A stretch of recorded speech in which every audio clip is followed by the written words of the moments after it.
अखिलेश जी खूब गदगद है, बहुत मुबारक हो कर्नाटक की जीत आपको। जी शुक्रिया, धन्यवाद। कर्नाटक की जनता को सबसे पहले ये मुबारकबाद। पर ये क्या कीजिएगा, ये डीके शिव कुमार और सिद्धारमैया दोनों लगता है मुख्यमंत्री बनना चाहते हैं। हमारे कांग्रेस पार्टी में या विपक्ष में दर्जनों सैकड़ों लोग ऐसे योग्य हैं जो मुख्यमंत्री और प्रधानमंत्री बनने लायक हैं। आदरणीय प्रधानमंत्री मोदी जी से ज्यादा काबिल, योग्य, विश्वसनीय दर्जनों नेता हैं। हमारे पार्टी में भी दर्जनों मुख्यमंत्री बनने लायक हैं।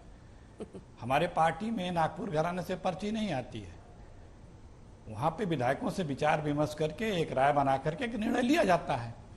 बस फर्क ये है कि हमारे यहाँ जब ये सब प्रक्रिया चलती है तो बताया जाता है कि तनाव है, तकरार है, वार है, रस्साकसी है।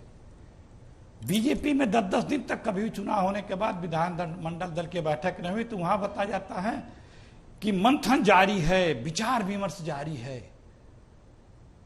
हमारे यहाँ बताया जाता है कि अभी आपके यहाँ लिखा गया है कि सत्ता में लौटे सीएम पलट के, कौन है दावेदार, दो हैं दावेदार, कौन है दमदार, और वहां मंथन चलता है। तो खैर ये अपने अपने विचार है, हमें इसमें कोई आपत्ति नहीं है, लेकिन जनता के जनादेश के अनुरूप हमारी कर्नाटक की सरकार काम करेगी।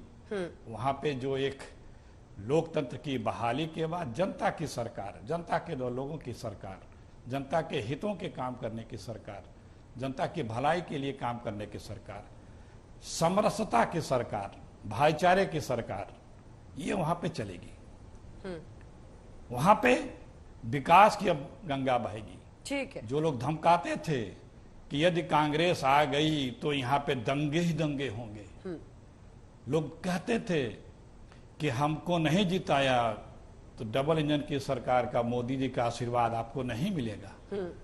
हर हथकंडे अपना डाले, भगवान से लाके, प्रभु से लाके, हनुमान जी को ला करके, धमसिया के, धमका के, ठीक है, बांट के, विभाजन करके सब कुछ प्रयास कर लिया।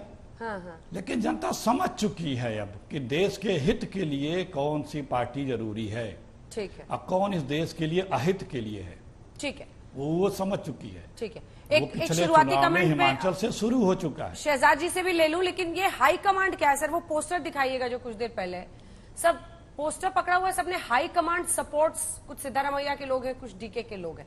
हाई कमांड क्या होता है? मुझे तो आप लोग बता रहे थे कि विधायक दल की बैठक होगी, नागपुर का आप पर्ची की बात कर रहे हैं, ये क्या है सर? हाई कमांड क्या है? जी, हाई कमांड, विधायक दल की बैठक में क्या प्रस्ताव पास हुआ है? राष्ट्रीय अध्यक्ष को अधिकृत किया है। राष्ट्रीय अध्यक्ष ने अभी क्या कहा, आप ही ने सुना है अभी खड़गे जी का बयान। तो ये हाई कमांड मल्लिकार्जुन जी हैं या सोनिया गांधी जी है? वही तो बता रहा हूं भाई, राष्ट्रीय अध्यक्ष को समर्पित किया है अपना प्रस्ताव।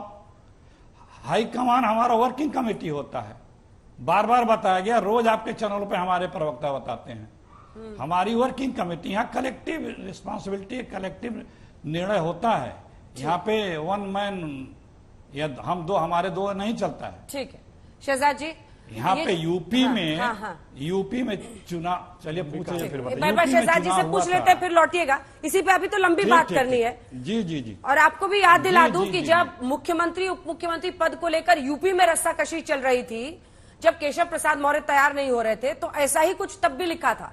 लेकिन आपको अपना बहुत खलता है, बहुत दिखता है, याद रहता है, मीडिया पर उंगली उठाना आप लोगों की फेवरेट आदत अब हो चुकी है, इसलिए उस पर टिप्पणी करके मैं अपना टाइम नहीं बर्बाद करना चाहती। शहजाद जी, अगर पायलट साहब से आप लोग कंपेयर कर रहे हैं कि सचिन पायलट ना बन जाए, डीके शिव कुमार, लेकिन उसमें आपका क्या फायदा? अगर ज्योतिरादित्य सिंधिया बनेंगे तब आपका फायदा होगा, और वैसा कुछ होता हुआ दिख नहीं रहा है। तो पायलट बने बोलकर खुश होने से क्या होगा? देखिए, ये हमारे फायदे नुकसान की नहीं, ये वहां की जनता के फायदे नुकसान की बात हो रही है। और आज पता है मुझे, एक फूल दो माली, इसकी बड़ी याद आ रही है कि आगे कुआं पीछे खाई। कांग्रेस में तो केवल सत्ता की लड़ाई। आईएनसी का मतलब क्या बन चुका है पता है? I need confusion because I need chair. और I need chair because I need corruption. ये करप्शन से जो शुरुआत होती है, और देखिए आज अखिलेश जी के कितने भी प्रतिभाशाली जो मुख्यमंत्री प्रधानमंत्री के दावेदार है ना, उनको मुझसे कन्विंस ना करवाए। एक सचिन पायलट नाम का युवक बैठा है अपनी ही सरकार के खिलाफ कि अपने एक भी वादा पूरा नहीं किया, उनको कन्विंस करवाए। और मैं आपको बताता हूं ये फायदे नुकसान की बात तब आती है क्योंकि जब आपकी प्राथमिकता इस पॉलिटिकल, जो मैंने कल आपके शो पे कहा था, पॉलिटिकल अडल्ट्री जब होती है, पॉलिटिकल बाइगमी जब होती है कि आपने इसको भी और उसको भी कबूल है कह दिया, 3 कबूल है यहां पर, 3 कबूल है वहां पर कह दिया, तो दोनों को लगता है कि दोनों कबूल है। अब इसके चक्कर में क्या होता है कि तीनों जो जगह एक खलती है, एक तो प्राथमिकता है, प्रोमिसेस नहीं होती है, अपना पोस्टर, अपना पोर्टफोलियो और अपनी पोस्चरिंग होती है। अभी डीके सुरेश ने इनके हाईकमांड कल्चर की और लोकतांत्रिक प्रक्रिया की धज्जियां तो डीके सुरेश ने उड़ाई है।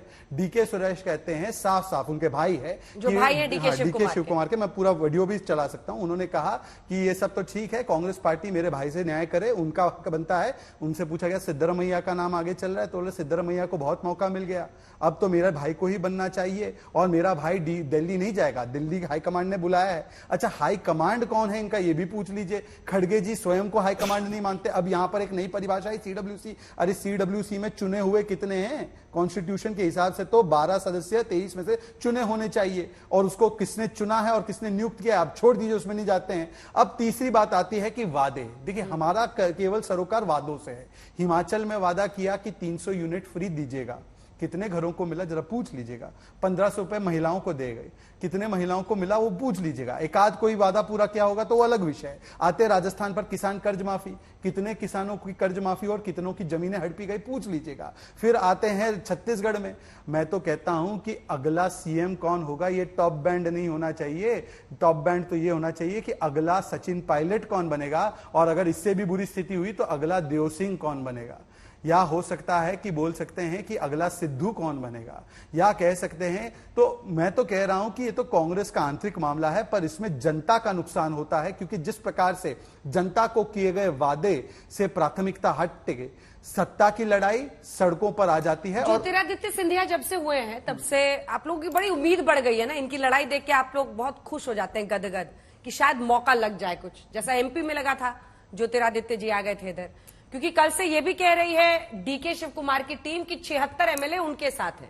देखिए अब किसके साथ कितने एमएलए है वो एक अलग विषय है, ये तो कांग्रेस पार्टी बताएगी और कांग्रेस पार्टी की सो कॉल्ड आंतरिक प्रक्रिया बताएगी। परंतु हमारा केवल सरोकार इससे है कि जनता को दिए गए वादे क्या इस स्थिति में पूरे हो सकते हैं जहां पर केवल और केवल फोकस महिला बचाओ, कानून व्यवस्था बचाओ, अर्थव्यवस्था बचाओ पर नहीं होता है, बल्कि केवल सत्ता बचाओ पर हो। इसीलिए मुझे लगता है कि आज बताइए ना, एक भी व्यक्ति ने कर्नाटका के जो वादे देंगे उसके लिए एक भी शब्द नहीं कहा है, परंतु सिर्फ बात हो रही है कि सत्ता और गद्दी किसकी होनी चाहिए। और राजस्थान में कितने वादे पूरे हो गए जरा बताइए। राजस्थान में अगर वादे पूरे हुए तो सचिन पायलट सड़कों पर क्यों है, और अगर ये लोकतांत्रिक प्रक्रिया है तो उनको एंटी पार्टी एक्टिविटी क्यों घोषित किया गया?